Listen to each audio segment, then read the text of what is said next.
Hey folks, forget the blue sky posts and the texting. The staff of the Library of Congress just gave us a textbook example of how resistance history is made, one day at a time, and by no one who intends to be a hero. So it's time for another resistance history dispatch from the front lines, which today turns out to be a building on Capitol Hill that you've probably never heard of or haven't thought that much of since your 8th grade field trip, the James Madison building of the Library of Congress. But let's tell the story again where it begins.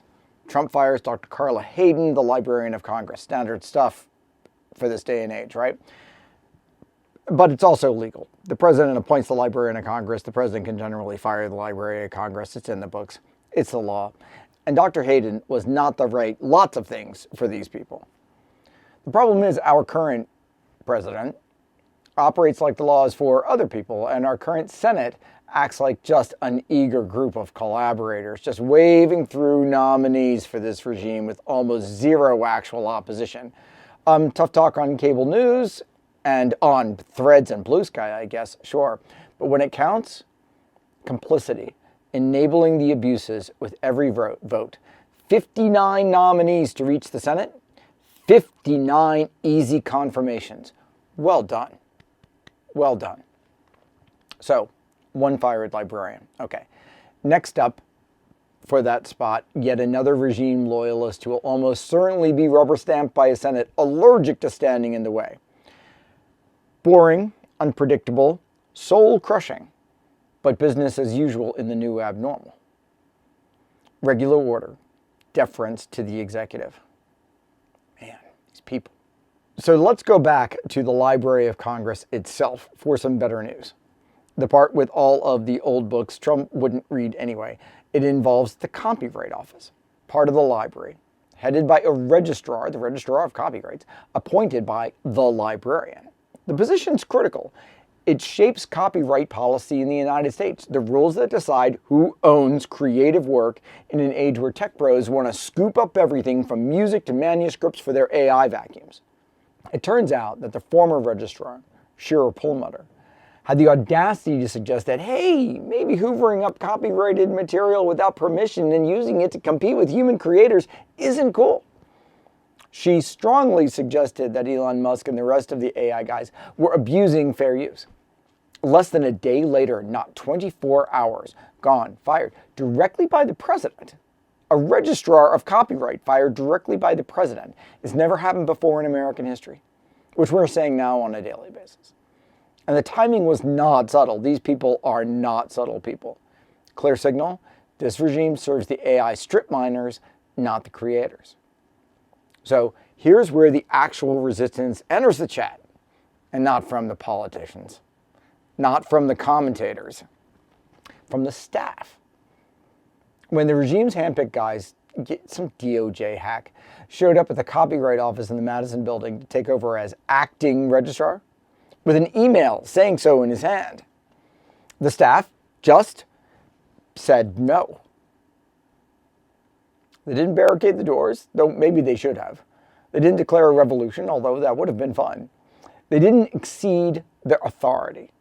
They just stood there looking at the guy with his printouts and his flimsy claim of authority and said essentially, on whose authority?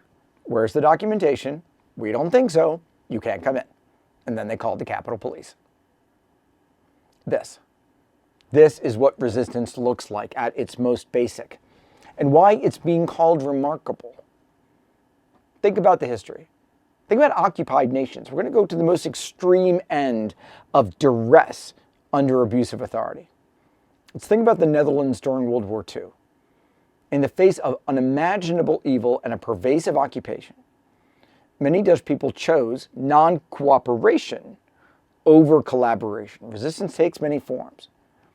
So political movements like the Netherlands Unie sought accommodation but ultimately dissolved when faced with ideological demands that they just couldn't meet anymore, forcing the occupiers to rely more heavily on outright fascists and collaborators. When civil servants simply refused to participate in the machinery of oppression, did that stop the trains heading east to the camps? No, it didn't. But even that basic refusal to facilitate abuse, that end of passive obedience, did it cause any difficulty? any deviation just as a matter of hindrance? Yeah, it did.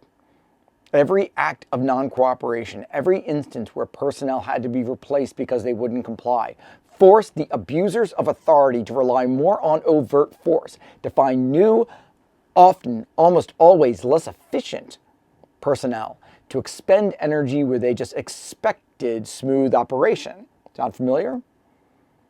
The staff at the Copyright Office operated in that tradition.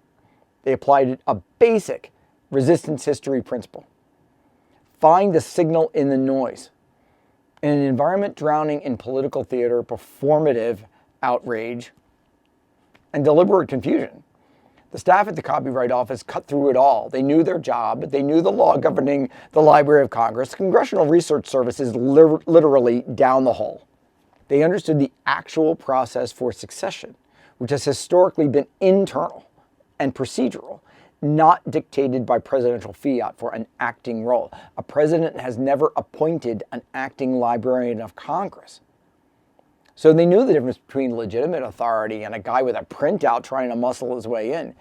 They saw what was really happening, an attempted abuse of authority targeting a specific policy area, and recognized they had the standing within their roles to question it.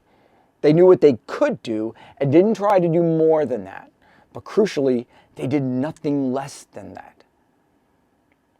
Another resistance principle that they followed: make abusive authority pay for every abuse and every attempted abuse. Every time they try to swing. The regime expected smooth, instant compliance.